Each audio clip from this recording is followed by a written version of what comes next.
Queridos, hoje, dia 26 de janeiro de 2020, nós vamos trabalhar sobre o tema da seriedade da casa de Deus. Nós vamos ler o livro de Ageu. É um livro que tem somente 2 capítulos, mas antes eu gostaria de começar com a leitura de Paulo, em Efésios capítulo 4, a partir do 1. Eu gostaria que cada um fosse lendo um versículo para que ficasse bem dinâmico, tá? Então nós vamos começar com Efésios 4, 1.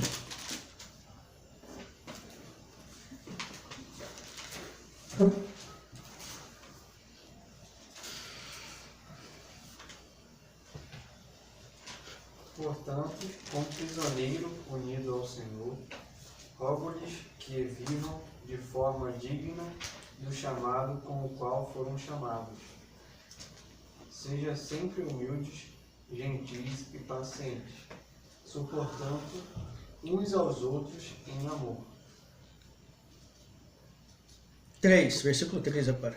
Procurando cuidadosamente manter a unidade do Espírito no vínculo da paz. Há um só corpo, um só Espírito, da mesma forma que a esperança para a qual foste chamado é uma só. Há um só Senhor, uma só fé, um só batismo. Um só Deus e Pai de todos, que é sobre todos, por meio de todos e em todos.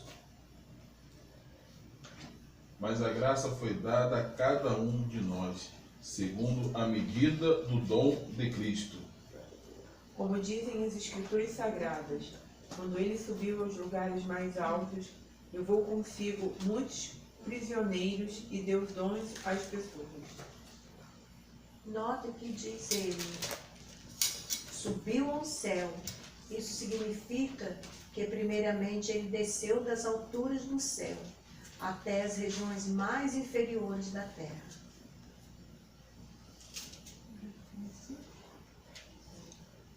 Assim, quem desceu é o mesmo que subiu, acima e além dos céus, para encher todo o universo com a sua presença.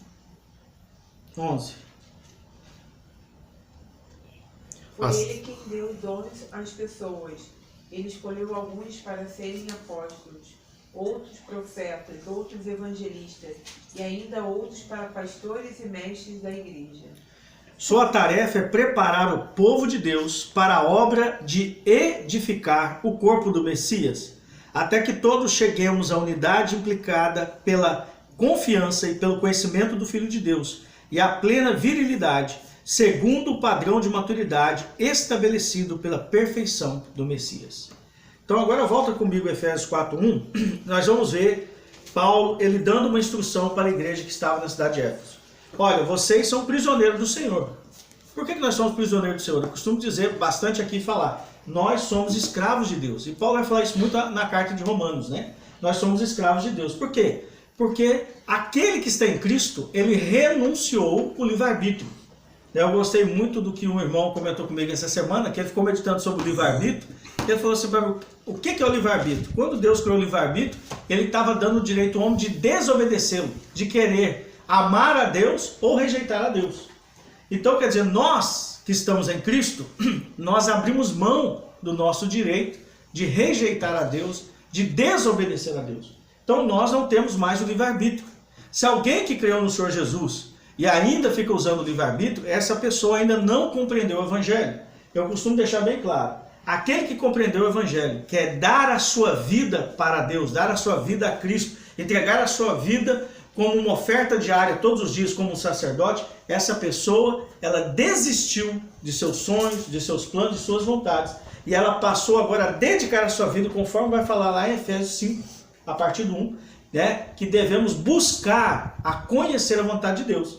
Por quê? Nós sabemos que a mente humana, a mente natural e o coração do homem é totalmente enganoso, confuso, sem luz, é trevoso. A palavra trevas na Escritura representa confusão, algo nebuloso. Mas o que o Senhor então nos ensina agora, nós que estamos em Cristo, nós que estamos na luz? A todos os dias dedicarmos a buscar a vontade de Deus, compreender a vontade de Deus. Muitas pessoas falam assim, vamos remir o tempo, como se fosse assim, não vamos perder tempo, gente, está na hora de começar o turno sacerdotal. Mas é muito mais que isso. Sabe o que é remir o tempo? É compreender qual é a vontade de Deus para a minha vida e viver essa vontade de Deus de forma plena, com força total. Então, queridos, quando ele fala aqui, como prisioneiros unidos ao Senhor, ele está falando a mesma coisa como se fosse escravo. Olha, nós somos prisioneiros de Cristo.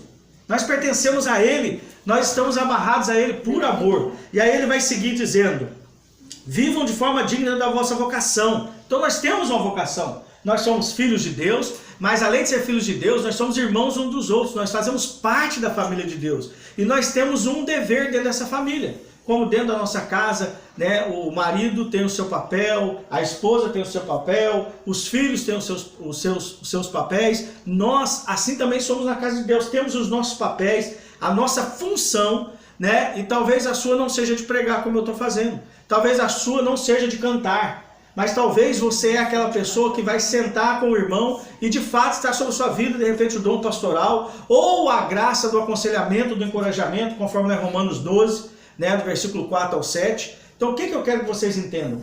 Todos nós somos pedras vivas e temos uma importância fundamental, temos um chamado e devemos andar de forma digna nesse chamado. Aí ele vai dizer como que é a forma digna. Humildade, com gentileza e paciência. Então nós precisamos ser gentis uns com os outros, nós precisamos ser, né, humildes uns para com os outros e pacientes uns para com os outros. E eu queria puxar aqui a palavra humildade ou humilhação. Sabe o que significa humilhação no hebraico? Essa palavra significa profundo, aprofundado. Eu achei muito interessante quando o Kleber leu hoje no início da nossa reunião o Salmo 136, lá no final, me parece que é o versículo 25 ou 26, que diz assim: o Senhor lembra de todos aqueles que são humilhados, o seu amor dura para sempre. Irmãos, humilhação é uma bênção, é graça. Por isso que Tiago vai dizer, tende por alegria o passar por várias tribulações, várias provações. Por quê? Irmãos, quando nós somos humilhados, passamos por situações difíceis, é uma oportunidade de nos tornarmos mais profundo, assim como Cristo é profundo. De nos tornarmos mais humildes, como o nosso Senhor é humilde. E ele até chega a dizer para nós em Mateus 11, 28 e 29, né? Aprendei de mim, porque sou manso e humilde de coração. Então o que é uma pessoa humilde? Uma pessoa profunda. Ela é uma pessoa destituída de si mesma, não agarrada em fazer o nome para si, no seu ego, agarrada no seu orgulho. Não uma pessoa que ofende facilmente. Uma pessoa humilde é aquela pessoa que está sempre pensando no outro. Está pensando em como ajudar, como servir, como abraçar, como armar. Ele não faz questão do dele. Ele pensa sempre no outro primeiro. Amar. Desculpe. Falei armar? Não, desculpe. Amar. Tá? Então vamos lá. E aí ele vai dizer que nós devemos suportar uns aos outros. Suportar aqui não é de falar, poxa, como essa pessoa é difícil, né? Estou suportando. Não, suportar é levantar, erguer, dar suporte, né? Encorajar o irmão na caminhada, fortalecer. E aí nós vamos seguir, nós vamos ver. Ele falando para que a gente dedique todo o esforço para preservar a unidade do Espírito. Então, ou seja, às vezes a gente olha para o irmão, olha para outro irmão, a gente não concorda, né? Com as ideias, com a maneira, e às vezes nem da maneira que o irmão vive. Não é questão que o irmão está pecando, não, está na vida de pecado, não. Às vezes ele tem uma mentalidade diferente, tem uma postura diferente. Mas o que a gente deve fazer? Se isso não é pecado, de repente é um embaraço que o irmão está, mas não é pecado, né? É a maneira que o irmão vive, o que a gente vai fazer? Preservar a unidade do Espírito. Não vamos dividir com o irmão, mas vamos preservar. Somos um no Senhor. E aí, aqui na judaica é muito interessante que fala assim, olha, faça de tudo para preservar a unidade do Espírito concedida pelo poder unificador de Shalom. Ou seja, a Shalom, ela tem um poder de gerar paz entre nós. E aí depois vai dizer que é um só corpo, um só Espírito, né? Vai dizer que há um só Pai, que Ele está em nós por meio do Espírito. E aqui depois do versículo 7 vai falar algo interessante. Olha o 7 comigo. Entretanto, cada um de nós recebeu graça. Opa, isso aqui já começa a ficar muito interessante. Cada pessoa no corpo de Cristo recebeu graça, conforme a medida generosa de Cristo. A palavra medida aqui no grego é metron. Ou seja, eu tenho uma medida, cada um de nós que estamos aqui, cada irmão que nasceu de novo hoje, ele tem uma medida de Cristo, uma medida de graça.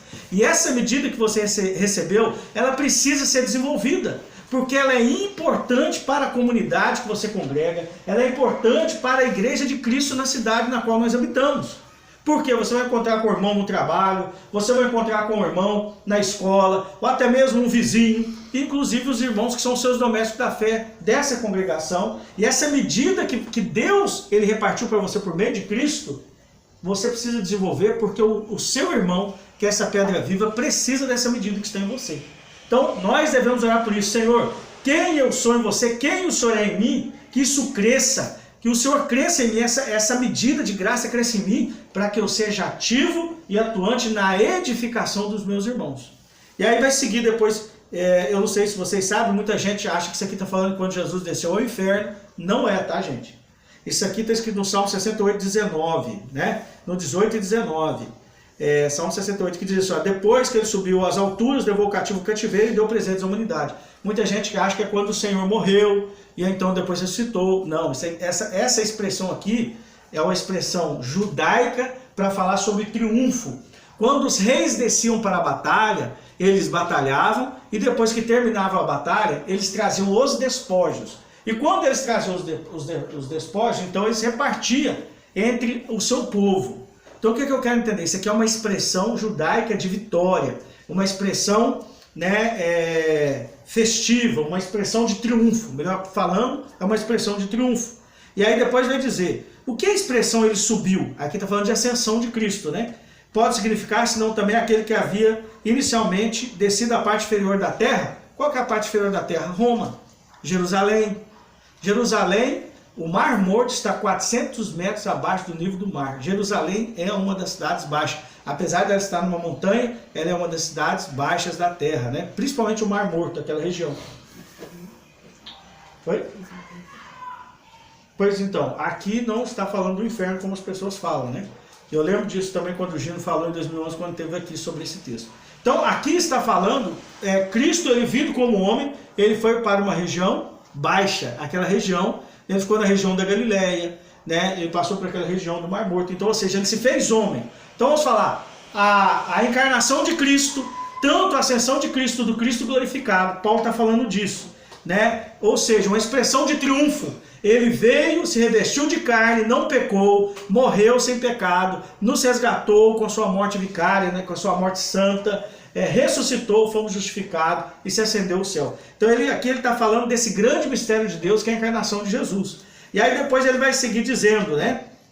Cristo subiu muito acima do céu. Que céu? Atmosfera, né? Eu considero a terra como o primeiro céu, a atmosfera aqui, os ares, o segundo céu e o terceiro céu acima do azul que a gente vê, que seria o lugar da habitação de Deus. Por que eu falo isso? Porque Deus vai habitar na terra. Apocalipse 21, Deus vai habitar na terra, em Jerusalém. Cristo vai reinar no milênio de Jerusalém, a partir de Jerusalém, e depois o próprio Deus, o Eterno, depois do 7º milênio, ele vem para morar, nós vamos ler isso lá. Então o que eu quero falar para vocês? Cristo é aquele que recebeu do Pai toda a criação. Tudo foi criado em Cristo para Cristo, porque dele, por ele e para ele são todas as coisas. É isso? Romanos 11, 33. Porque dele, por ele e para ele são todas as coisas. Então o que nós precisamos entender? Quando Deus ele disse eu te amo para Jesus, ele criou tudo para o Filho. Ele deu tudo de presente para o Filho. Toda a criação, todo o universo. Então eu e você somos um presente para Jesus. E o que nós precisamos entender também? O Filho, amando tudo que o Pai criou, preenche. Ele está o quê? Preenchendo toda a criação para que o próprio Pai, o próprio Deus possa habitar em tudo aquilo que foi criado para ele. Então isso é maravilhoso. Isso fala da casa de Deus. E aí depois, Paulo fala tudo isso que eu estou falando com vocês. Olha a ideia da casa de Deus que Paulo tinha na mente. Ele vai falar, olha, Deus separou algumas pessoas, né? Sejam homens ou mulheres, para ser apóstolos, mestres, profetas, evangelistas, pastores, né? Ele está falando aqui de 5 dons de ministério. Todas as pessoas do corpo de Cristo têm um desses 5 dons? Não. São pessoas específicas que Deus fez homens dons. Homens dons, presentes para a igreja. Então, cada homem desse, como diz o Léo Moraes, eu gostei da explicação dele, né? Representa 20% de Cristo, ou da face de Cristo na edificação da igreja. Então a igreja precisa da atuação Toda congregação local precisa ter contato de tempo em tempo com um desses homens dons ou mulheres dons, para que haja crescimento maduro. Então, como que isso é importante? Mas, olha só, eles não são os mais importantes no corpo de Cristo, não. Eles são servos, eles têm que baixar e lavar os pés de todos. A missão deles é fazer cada um dos irmãos do corpo de Cristo funcionarem. Então, aquele que é pastor, ele deve ensinar os membros a pastorearem, a visitar uns aos outros. Aqueles que são evangelistas devem ensinar os irmãos a fazer os outros queimarem. O principal papel do evangelista não é evangelizar lá fora, vocês sabiam disso? O papel principal do evangelista aqui, de Efésios 4:11, é de fazer a igreja queimar de amor por Deus e de queimar de amor uns pelos outros e por aqueles que ainda não têm Cristo, claro. Mas o principal papel do evangelista é fazer as pessoas ter coragem, elas buscarem o Espírito, serem ousadas. O papel do apóstolo é aquele que vem para poder plantar a igreja nas localidades. É aquele que fala dos fundamentos. Eles são preocupados sempre com o ensino para fundamentar as pessoas. Os pastores, como eu falei, ensinam as pessoas a consolarem, a visitar, a dar atenção, a ouvir. Os mestres ensinam a igreja a ter uma paixão pela Bíblia. Ler a Bíblia, aprender os versículos, aprender o que diz o versículo, para ensinar para os outros irmãos. E os profetas são aqueles que falam assim, olha, vocês precisam profetizar, vocês precisam aprender a ouvir o Espírito e falar, vocês precisam ser pessoas que oram por sonhos e visões, vocês devem ser pessoas que estejam atentos àquilo que o Espírito Santo comunica no seu interior quando você estiver orando pela pessoa. Então, gente, isso é uma beleza. Esses 5 homens dons, ou 5 pessoas dons, eles têm a função de equipar a igreja. Na verdade, é como se eles fossem técnicos, né, fazendo assim uma metáfora, tá, gente? Não estou afirmando, é uma metáfora, uma figura para a gente entender. É como se esses homens fossem os técnicos do futebol ali do time, e a igreja fosse o time que vai para lá e vai julgar cada um na sua posição e vai ganhar o campeonato. Então, ou seja, é isso que nós temos que entender. Então, na igreja vai funcionar essas 5 coisas. Os irmãos vão amar os fundamentos, os irmãos vão cuidar uns dos outros, vão ouvir, vão consolar, os irmãos vão ser ávidos pelos dons, os irmãos vão ensinar as escrituras para os outros, e os irmãos vão encorajar uns aos outros de maneira que eles queimem de amor por Deus. Então, os 5 dons de ministério são para isso. Então, nós somos pedras vivas e devemos estar ligados a isso. No versículo 12 vai falar, sua tarefa é preparar o povo de Deus para a obra de edificar o corpo do Messias, o corpo de Cristo. Então, eu queria até esse ponto e fazer pergunta. Vocês estão entendendo até aqui? Está muito rápido ou não deu para pegar o fio da meada? Alguém quer fazer alguma pergunta? Fica à vontade, por favor. Nós somos uma família. E essa gravação aqui não é para... Eu não vou sair mandando para minha lista de contato, né? Isso aqui é para nós aqui do grupo mesmo, para a gente ouvir. Né? Exceto quem está inscrito no canal, claro que vai poder ver, e é público, é uma palavra, né? Então, falando assim, não precisa ter vergonha de perguntar, isso que eu quero dizer, né? A sua pergunta pode ser de muita gente que está aqui, muita gente até que vai ouvir. Né? Você fala assim, mas aquela pergunta, é igual que a gente estudava né, lá na escola. A gente ficava com vergonha de fazer aquela pergunta, achava que era boba, que era uma pergunta ingênua, e quando a gente ia ver, 80% da sala queria fazer aquela pergunta. Né? Então, se você tem coragem, se você não tem, eu te abençoo com coragem agora. Faça a pergunta. Eu vou fazer uma pergunta meio polêmica. Faça, meu amigo. Muito aqui, no 4:8, fala que depois ele subiu a altura, depois ele desceu. Eu, assim, como assim? Eu interpreto dentro disso aqui que ele subiu por causa dos pecados, levando os pecados. Aí você comentou aqui em Salmo. Pois então, Salmo 68, versículo 18, versículo 19, essa expressão de Efésios 4:8 é uma expressão de vitória, de triunfo. É a mesma coisa da gente falar assim, ó, vamos combinar aqui um grito de guerra, tá certo? Vamos combinar aqui um grito de guerra. Todas as vezes que o irmão contar um testemunho aqui de uma coisa que nós estamos orando muito tempo, nós vamos gritar, o Senhor é a nossa bandeira, o Senhor é a nossa vitória, Ele tem cuidado de nós. Então isso aqui é poético, é uma expressão poética que o salmista usou, que era muito usado na época dos reis de Israel. Que quando eles iam guerrear, quando eles voltavam, eles usavam essa expressão. Que levou o cativo o cativeiro e deu os dons aos homens da humanidade. Tá certo? Então assim, mas eu estou falando aquilo que eu aprendi né? Eu já ouvi falando realmente que isso aqui é porque desceu ao inferno e Esse tal. cativo aí, cativo. Então, isso aqui é uma expressão de vitória, de triunfo. É como se Paulo tivesse falado assim, gente, olha só, eu quero falar sobre o corpo de Cristo. Eu quero falar para vocês que agora nós somos membros um dos outros e nós precisamos trabalhar nesse serviço. Nós somos trabalhadores dessa seara. Porque tem muita gente que acha que a seara é só ganhar alma. Queridos, a seara começa dentro da igreja. Porque todos nós somos plantação de Deus. Se não houver aqui um cuidado da plantação de Deus, não adianta nós ganharmos alma. Porque nós vamos ganhar almas, né? Vamos dizer assim, é uma expressão popular, ninguém ganha alma, né? Quem ganha alma é sábio, diz lá em Provérbios. Mas é o Espírito Santo que comunica no coração das pessoas, né? É o Espírito Santo que converte as pessoas. É o Espírito Santo que nos usa, nos dá a palavra, e é o Espírito Santo que fala dentro da pessoa. Então, na verdade, não somos nós que ganhamos alma, é Cristo, é o próprio Espírito. Mas vamos lá, trocando miúdo. Não adianta trazermos novas pessoas, mas se aqui dentro não há um ambiente em que essa pessoa seja amada, seja pastoreada, aprenda a viver os dons do Espírito, aprenda as Escrituras, ame os fundamentos, aprenda a consolar, seja consolado e aprenda a consolar. Então é isso que Paulo está usando essa expressão para retratar isso. Olha só, gente, assim como diz, né? Levou o cativo o cativeiro e subiu às partes mais altas, ele está usando uma expressão de triunfo. Ele está falando assim, olha, Cristo triunfou sobre tudo. Cristo ganhou a batalha. É como ele estivesse usando essa frase para falar isso, para dizer assim, nós fazemos parte desse corpo.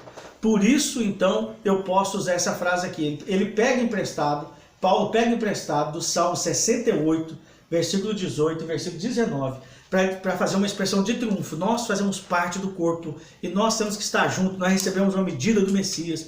Então eu vou usar essa expressão para vocês entenderem quão profundo é a nossa vitória e o nosso triunfo. Amém? Mas eu sei que existem outras versões, outras interpretações desse texto, tá? Vamos lá. Agora abra comigo, antes da gente ir para Ageu, 1 Pedro, capítulo 2.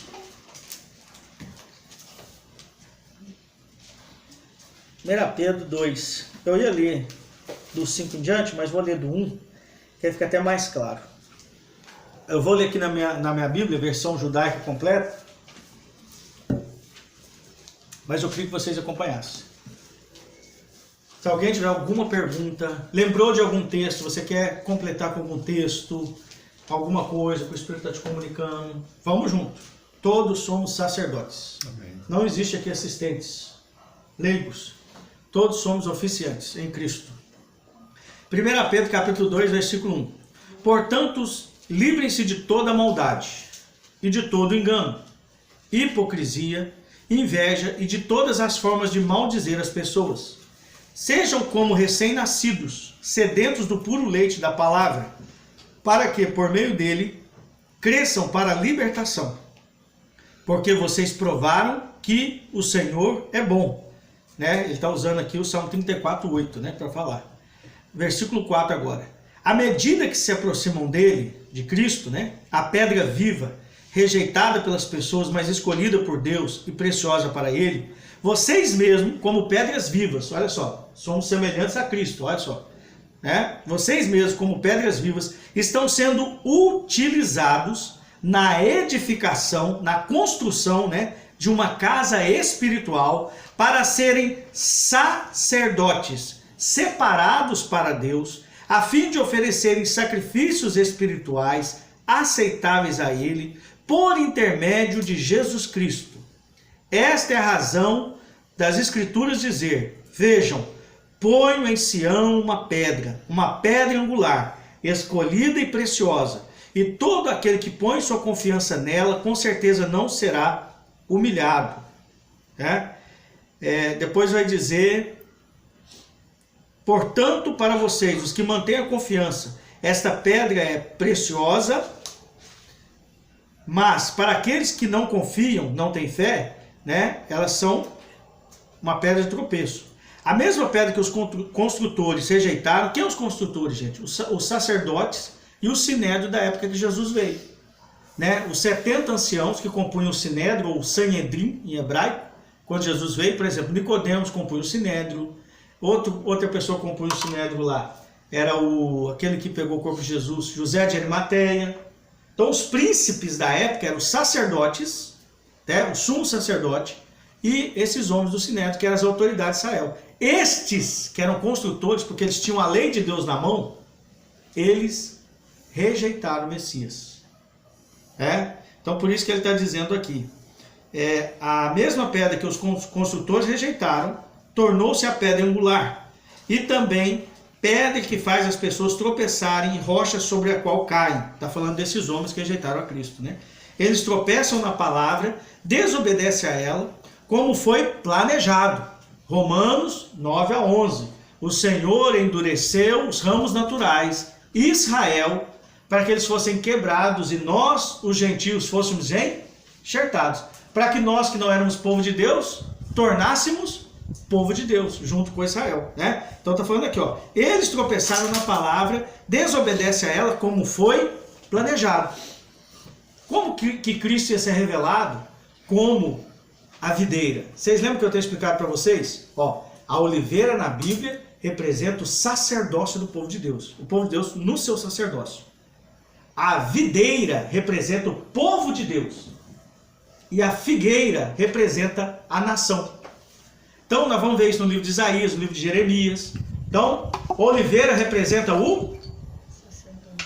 Quem guardou? Oliveira representa o sacerdócio. O povo de Deus como sacerdotes. Figueira representa o povo de Deus como nação. E videira representa o povo como o povo de Deus. É isso? Como povo, vamos pensar assim, ó. Deus leva a família de Jacó para o Egito, 70 pessoas. Dali cresce um povo. Ó, a videira cresceu, dentro do Egito cresceu uma videira, uma vinha. Aí Deus tira eles de lá e leva para o deserto. Deus agora vai fazer uma figueira, uma nação. Mas lá no deserto, esse povo que era a videira e que se torna figueira, uma figura de figueira, agora também vai se tornar uma oliveira, porque eles vão aprender o sacerdócio. Ali Deus vai instituir a lei e o sacerdócio de Israel. Então, como é profundo esse entendimento? E isso está, principalmente no livro de Jeremias, você vai ver claro, falando da oliveira, da figueira e da videira. Por isso que em João 15... Jeremias o quê? Eu não lembro agora do texto exato, tá? Mas depois eu posso averiguar e colocar lá no nosso grupo. O que eu quero que vocês entendam? Que Cristo, Jesus, é coletivo. Cristo, ele deixou de ser um filho unigênito para ser o filho primogênito entre muitos irmãos. O que eu quero falar com isso? Que Cristo é um homem coletivo. Entendeu? O que eu quero falar com isso? Cristo é a videira. Videira, povo. Figueira, nação. Oliveira, sacerdócio. Então olha só, João 15, Jesus diz assim: eu sou a videira verdadeira. O meu pai é o agricultor. Então, ou seja, o pai é aquele que cultiva todos os filhos que estão em Cristo. Cristo é a videira. Nós somos os ramos. Olha que coisa linda, gente. Então, por que eu estou falando isso aqui? Porque era importante que Israel, né, a videira, fosse endurecida para que os ramos naturais fossem quebrados e nós fôssemos enxertados. Porque senão Cristo não seria conhecido como o Cristo corporativo, o Cristo coletivo, o homem coletivo. Como eu tenho falado para vocês sempre, esses 66 livros foram escritos para falar de uma pessoa só, Cristo. Todo o universo foi criado para apontar para uma pessoa só, Cristo. E nós estamos reunidos aqui nessa noite por causa do nome de Jesus, por causa da pessoa de Jesus. Jesus é o motivo que nós estamos aqui. Nós não estamos aqui para ser abençoados, nós não viemos aqui buscar um milagre, nós não viemos nessa noite passar um tempo e não viemos simplesmente para aprender mais a palavra, mas nós viemos aqui porque nós entendemos que Jesus Cristo é o caminho, é a verdade e a vida. É mais profundo. Então, quando nós entendemos, eu até gosto da Bíblia ter 66 livros, porque meia, o sexto dia, Deus criou o homem. Meia seria o homem terreno, o homem espiritual. Cristo, aquele que se fez homem, 100% homem, 100% Deus. Então eu gosto do meia, né?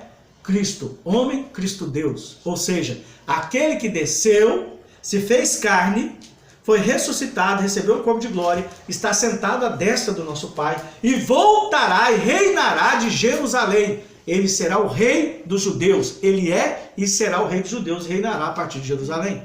Não tem jeito, todo domingo, todo dia eu falo esse negócio. Porque ele está vindo, ele está voltando, gente. Ele vai reinar de Jerusalém, essa é a nossa grande esperança. O nosso Senhor Jesus voltará em breve, sentará no trono de Davi, em Jerusalém, e reinará sobre toda a terra. Ou seja, nós podemos dizer que um dia vai ter somente um rei nessa terra. Está chegando esse dia. E vai ser o reino de Israel. Eu já expliquei para vocês o que significa a palavra Israel. Israel no hebraico. Deus prevalece. Deus prevalece. Então o reino de Israel vai estender sobre toda a terra. Ou seja, Deus vai prevalecer sobre toda a terra. Aleluia. Amém? Essa é a seriedade da casa de Deus. Amém. Sério, você queria falar alguma coisa, irmão? Tá, é isso aí. Boa colocação. Quando eu parei para meditar em 66 livros da Bíblia, 66, isso me chamou muita atenção, porque o 6 representa ou significa na Bíblia o dia como foi criado, que foi o sexto dia. Quando eu falo que eu amo o 66, né, para as pessoas não confundirem quando estiver ouvindo aí no YouTube, não é o 666, não, 666 não, tá? Eu estou falando de 66, eu estou falando de 66 livros da Bíblia que expressa o Cristo, o Messias ungido de Deus, que se fez homem, né? E é 100% homem, 100% Deus. E está agora, nesse exato momento, à destra do Pai, conforme Romanos 8,35, intercedendo por cada um de nós como sumo sacerdote. Amém? Então, muito obrigado a minha esposa aí por essa ajuda, né? Eu amo a mensagem que passa os 66 livros da Bíblia, o 66, né? Aquele que se fez homem, sendo homem, também sendo 100% Deus, nos apresentou o Deus eterno, nos apresentou todo o plano de Deus. Amém? Então, vamos lá, seguindo. Vai dizer, vocês, porém, são um povo escolhido, eu estou lendo o 9, tá? 1 Pedro 2,9. Vocês, porém, são o povo escolhido, os sacerdotes do rei. Olha que coisa linda. Aqui, ó, oliveira. Sacerdotes do rei. Gente, Pedro sabia dessas coisas. Pedro lia os profetas, Pedro lia os salmos. Na carta dele está recheada de salmos, está recheada de textos da Torá, do Pentateuco, está recheado de textos dos profetas. Olha só, ele está falando, vocês são o sacerdócio real, ou sacerdotes do rei. Ó, oliveira. Vocês são a nação santa, figueira. Lembre Mateus 24, quando Jesus nos alertou, ele falou assim, olha, quando virem a figueira brotar, sabei que está próximo o verão, porque em Amós fala que os frutos do verão representam o fim. Verão, fim. Então o que o senhor estava falando? Quando vocês virem a figueira, a nação de Israel brotar, 14 de maio de 1948, e um brasileiro chamado Oswaldo Aranha deu um voto Minerva na ONU, na reunião das Nações Unidas, devolvendo as terras para a nação de Israel. Não é à toa que o nosso país é abençoado. É isso? Há uma graça de Deus. E também não é à toa que eu gosto de ouvir o Léo de Suzano, em São Paulo, falando 30 de novembro de 2002, numa conferência em Goiânia, né? Estava lá muitos irmãos, ele disse que ele teve uma visão de uma espada descendo, e ele viu escrito Brasil, ele viu a espada descendo, cortando a barriguinha do B, e ele viu as letrinhas movimentando em forma exatamente de Israel, ou dizendo que Deus tem um amor, uma paixão pelo Brasil, que há um povo de Deus dentro dessa nação, um povo escolhido, um povo que Deus está prevalecendo sobre eles. Amém? Amém. Então, ó, sacerdócio real, está falando 1 Pedro 2,9, oliveira, nação santa, figueira, e vai dizer, povo, olha só, videira, povo pertencente a Deus, videira. Pedro, ele tinha essa revelação do livro de Jeremias, oliveira, videira e figueira. Ele sabia o que significava. Por que Deus usava essas figuras para falar do seu povo, de Israel e da igreja? Ele sabia. E aí ele vai dizer, por quê? Para louvar aquele que o chamou das trevas para a sua maravilhosa luz.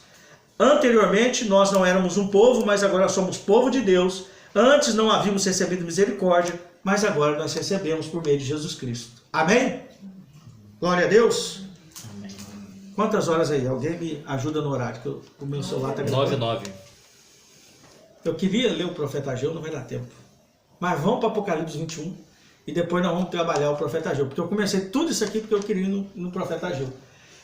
O profeta Ageu, nós não vamos ler, mas eu vou falar e você lê em casa. Queridos, é muito profundo o que ele vai falar no capítulo 1. Ele vai falar assim, olha... São só 2 capítulos. São só 2 capítulos, né? Então ele vai dizer e vai falar assim... vocês estão dispostos? Vamos lá, guerreiro. Estão dispostos? Estão chique? Vamos avançar? A mira do frade. Amém? Depois eu vou dormir. Oh, aleluia. Amém, que bênção. Então, tá liberado? Cleber também? Vamos lá, Pode guardar mais um pouco? Bora. Então, vamos trabalhar Ageu, depois do Apocalipse 21. Alex e Aline, tranquilo? Lucas, Filipão, Alex e Júlio, Toma aí. Aninha, Aimee, segue. Todo mundo? Rapaz, é maravilhoso você estar no meio de trabalhadores e sacerdotes, né? Isso eu amo. Então vamos lá para Ageu, cada um lê um versículo, são só 2 capítulos. E depois, para finalizar, nós vamos ler Apocalipse 21. Então, qual o nosso tema? Quem guardou? Quem lembra que eu falei no começo? Seriedade da casa. A seriedade da casa de Deus. Gente, fazer parte da igreja não é uma coisa simples. Eu fico emocionado quando eu falo e penso isso. Irmãos, isso é alto demais. Não tem nada na terra, nenhum lugar que você participe. Não tem associação, não tem empresa, não tem clube, não tem rua, cidade que você mora que seja mais importante, tenha uma importância mais elevada para Deus do que você participar da igreja de Cristo. A igreja de Cristo é aquela pela qual Ele morreu, Ele deu o seu sangue para purificar. Então, irmãos, participar da igreja, por isso que o inimigo fica batalhando, lançando ciladas, tentando lançar ciladas no nosso meio, sataneiras, né? Porque as ciladas do cão, né? Do Satã, Efésios 6, é sempre dos relacionamentos, gente. O inimigo sempre vai tentar colocar cisma no nosso coração com algum irmão, sabe por quê? Porque ele sabe que a igreja é importantíssima, que a casa de Deus, que sermos essa família de Deus, isso tem um alto preço, isso custou um alto preço para Cristo e tem um alto poder na terra. Amém? Como nós estudamos no domingo passado. Está lá em Timóteo, né? 6,16, né? A igreja é coluna e baluarte da verdade. Aleluia. Já pensaram o que é isso? Aleluia. Coluna e baluarte da verdade. Nós somos o povo que diz assim: existe um Deus eterno. Amém. Nós somos o povo que diz assim: ó, Jesus Cristo veio em carne, morreu e ressuscitou. Nós somos o povo que diz: Ele subiu ao céu com o corpo glorificado. Nós somos o povo que diz que Ele vai voltar e vai reinar. Nós somos o povo que diz que existe anjo, que existe recompensa, que existe galardão. Nós somos o povo que diz: o mar vermelho abriu, porque o nosso Deus abriu o mar vermelho. Nós somos o povo da verdade. O que é a verdade que nós aprendemos no domingo passado? Quem lembra? Verdade é...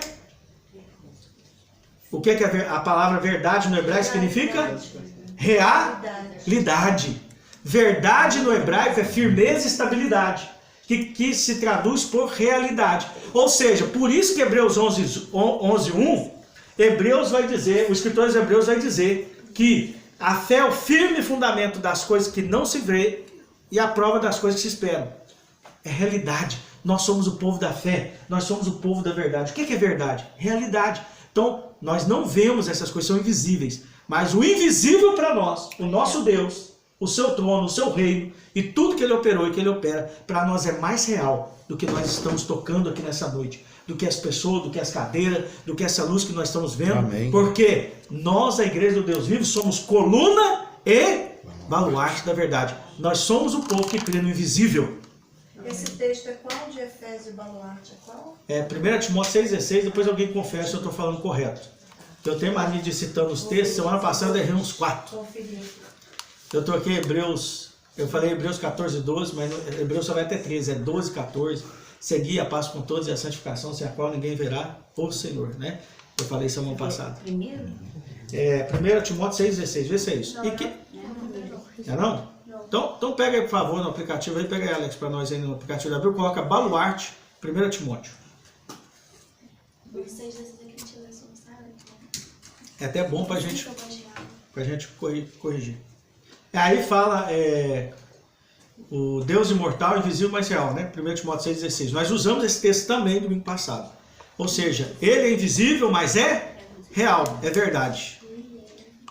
Então, se colocar a palavra baluarte ou coluna, vai achar. Na Almeida corrigida, Ferreira, vai aparecer a palavra baluarte, vai aparecer a palavra também coluna. Coloca a palavra coluna em 1 Timóteo, que vocês vão achar o texto. Contudo, se eu demorar, fiquei ciente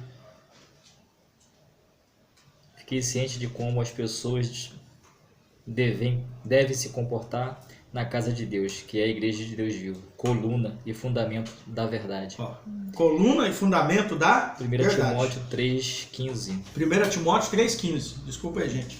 1 Timóteo 3,15. Mas o 1 Timóteo 6,16 diz que o Deus imortal, invisível, mais real, o nosso Deus, o Pai de Jesus e o próprio Cristo, que para nós não o vemos agora, mas temos certeza da existência dele, da realidade de Cristo. Amém? Todo mundo achou Ageu? Ageu, capítulo 1. Então vamos lá, cada um lê 2 versículos, porque aí nós vamos cooperar ainda mais. Eu vou começar aqui então, e aí segue aqui pela Selimar, pega a Ana e volta. Então, isso, pega pelo Felipe, desculpe, e vamos lá. Então Ageu, capítulo 1 diz assim, isso aqui o povo já estava na Babilônia, tá, gente? Isso aqui eles já tinham, ainda tinha grande parte dos judeus na Babilônia. Vocês sabiam que só 5% voltou para a reconstrução? Tinha 1 milhão de judeus no final de 70 anos. Quando eles foram para lá, eles eram 4.600. Depois de 70 anos, eles eram 1 milhão. Agora, lembrando que eles entraram, né, no Egito com 70, depois de 430 anos, eles eram 3 milhões. Aqui, eles entraram com 4.600, que depois de 70 anos, eles eram 1 milhão. Mas 5% só volta para a reconstrução, segundo os historiadores. Só 50 mil voltam para Jerusalém para reconstruir a casa de Deus, reconstruir os muros. Então Ageu aqui já é um profeta que está falando pós-exílio, vamos dizer assim, né? Ainda tinha gente na Babilônia, mas várias pessoas já tinham voltado. E agora então estava trabalhando na restauração de Jerusalém, na restauração da casa de Deus, dos muros e tal. Mas Ageu, ele vai focar na casa de Deus. E sabe o que me chama a atenção? Sabe o que significa o nome Ageu no hebraico? Alguém sabe aqui? Não. Ageu seria Hagai, no hebraico. Hagai. Tinha até um congresso chamado Hagai. Tinha um congresso que era da palavra. Eu não lembro quais irmãos faziam, se eram os irmãos batistas. Era um seminário muito bom, não sei se ainda existe. O Hagai no hebraico, ou Ageu, para nós em português, transliterado, significa festivo.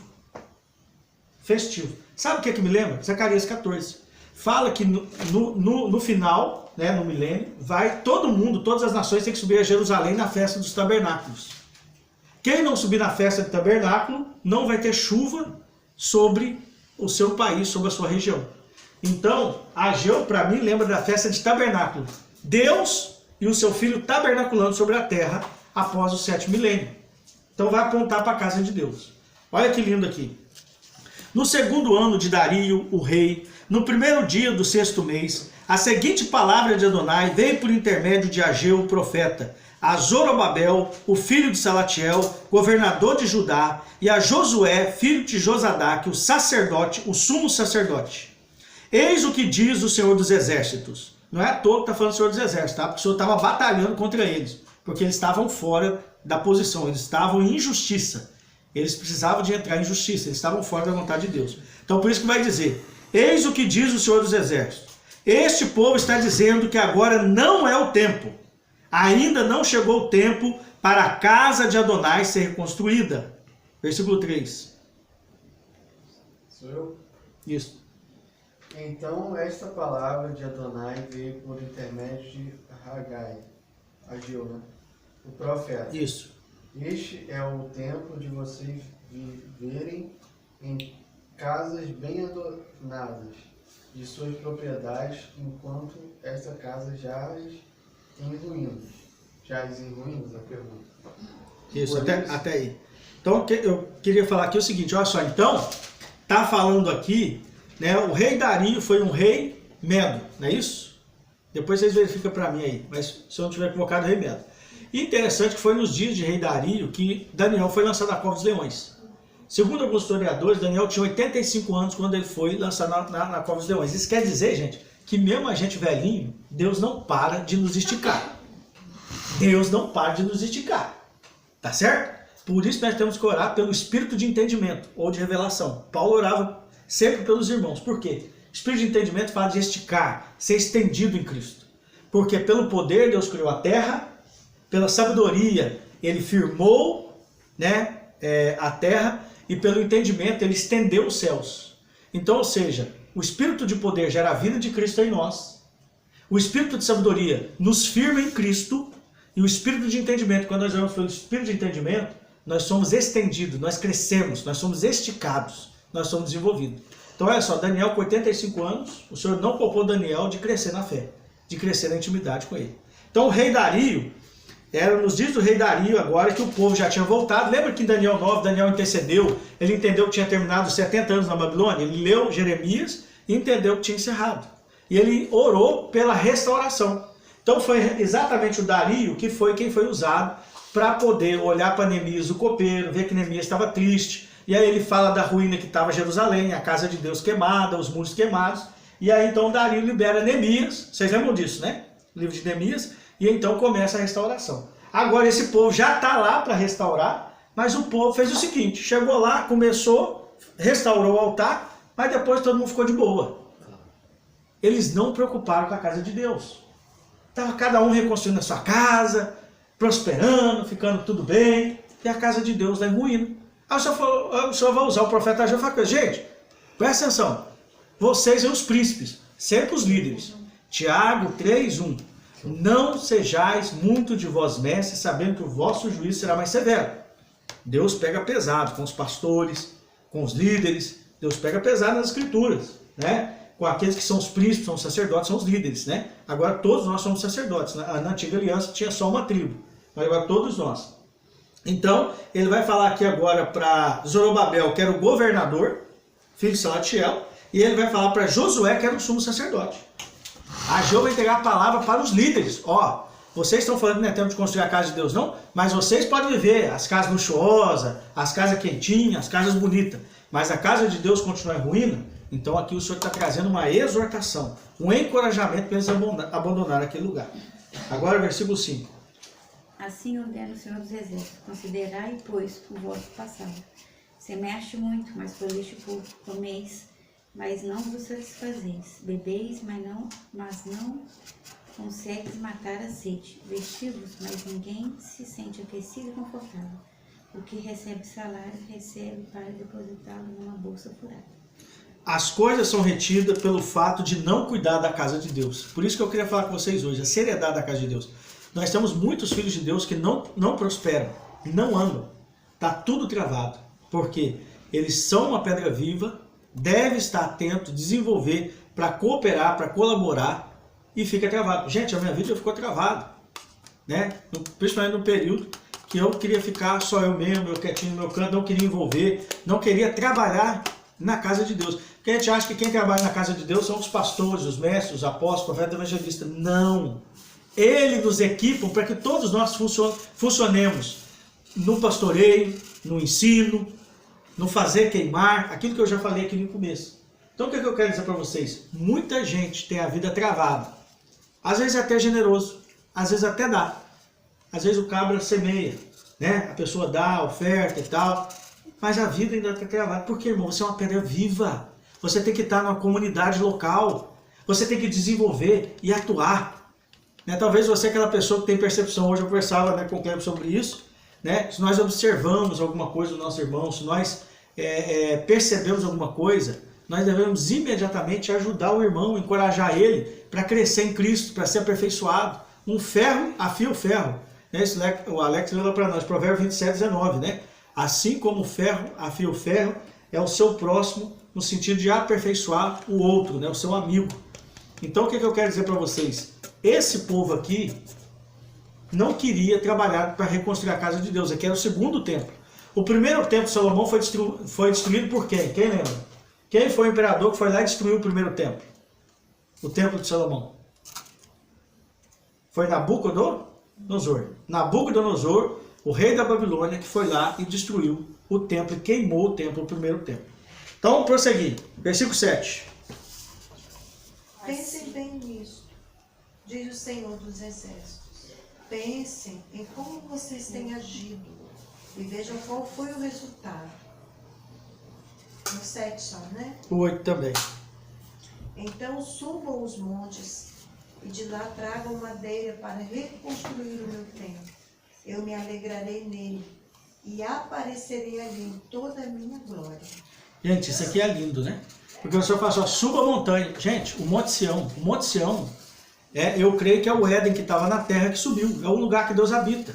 né, que Davi fala no Salmo 15, no Salmo 24, é o lugar da habitação de Deus. Para mim, era exatamente, estava no Éden, o Monte Sião, e Deus recolheu. Está no terceiro céu, que é aquele lugar que Paulo visitou. Isso, gente, é uma compreensão pessoal minha, tá? Então, o que é que eu quero falar isso com vocês? Nós precisamos subir um monte. Que monte é esse, irmão? Esse lugar que o nosso coração tem que estar. Davi desejava o Monte Sião, o lugar da habitação de Deus. O nosso coração tem que estar ali todo dia, meditando, orando, para que a gente tenha material para edificar a casa de Deus. Então ele fala, suba a montanha, pegue material, desçam, edifique a casa, porque o meu coração se alegra com a casa. Então Deus está buscando uma casa para a sua habitação. Próximo. De fato, esperastes muito, mas veio pouco, e esse pouco, quando o levaste para casa, eu ainda o dissipei, com um só sopro, e agi deste modo, por que motivo? Questiono o Senhor dos Exércitos. Ora, por que deixaste a minha casa sob escombros, ao passo de que cada um de vós só dá atenção à sua própria casa e bens? Por esta razão, por causa de vós mesmos, o céu reteve o orvalho e cessou de dar o seu fruto costumeiro. Nos campos e nos montes provoquei uma seca, que afetou sobremaneira o trigo, o vinho, o azeite e tudo mais que a terra produz, e também todas as pessoas e os rebanhos. O trabalho das nossas mãos foi prejudicado. Então Zorobabel, filho de Sealtiel, o sumo sacerdote Josué, filho de Josadac, com todo o restante do povo, decidiram obedecer à voz de Yahweh, seu Elohim, Deus, e atender às palavras do profeta Ageu, a quem o Eterno, seu Deus, havia mandado. E todo o povo temeu grandemente o Senhor. Então, vocês estão vendo aqui? O Senhor falou para eles, vocês estão vendo porque que eu danifiquei a colheita de vocês, o trabalho da mão de vocês, vocês estão recebendo salário em saco furado. Por quê? Porque vocês estão preocupados com as suas coisas e não com as minhas coisas. Aí eu lembro da história daquela mulher sunamita, né? Que ela construiu um quarto para Eliseu. E, gente, qual que é a revelação messiânica do nosso tempo? A igreja do Deus vivo. Eliseu era a revelação do Messias, porque o Espírito de Cristo passou por todos os profetas apontando para Cristo. Eliseu foi um tipo de Cristo, ou uma figura que apontava para Cristo. Aquela mulher envolveu com o estabelecimento da casa de Deus nos seus dias, com a revelação messiânica. Ela fez uma casa para Eliseu. Sabe o que aconteceu? Eliseu disse para Geazi, vai lá e veja se ela tem alguma necessidade.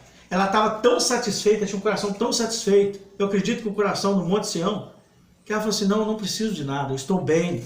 Mas ela já era velha, seu esposo era velho, eles não tinham filho. Geazi falou assim, olha, eles são velhos, mas não têm filho. Então, a partir do momento que ela envolveu com as coisas de Deus, com a casa de Deus, com a revelação do Messias, de Cristo, que era Eliseu, então Eliseu falou assim, ó, desce e diga para ela, não, vamos passar daqui um ano, e ela vai estar com o filho nos braços. Gente, quando nós envolvemos com a necessidade de Deus, aquela necessidade que a gente nem lembra mais, o Senhor supre ela. Aleluia. Aleluia! Glória a Deus. O que cura a minha esterilidade, o que cura a sua esterilidade, em todos os aspectos da vida. Quando nós decidimos trabalhar na construção, na edificação da casa de Deus. Lembra que nós lemos Efésios 4, do 1 ao 11? Nós lemos até o 13, né? 4, do 1 ao 13. Paulo está falando, nós recebemos uma medida de graça. E nós devemos desenvolver essa medida de graça. E trabalhar efetivamente na construção da casa de Deus. Amém? Alex, tem quantos minutos aí na gravação? Porque senão eu tenho que enviar, senão eu perco. 53. Então eu tenho que parar aqui e enviar, senão eu perco. Dá uma hora ele cai. Então nós lemos até onde aí? 13. Aí eu tenho que parar.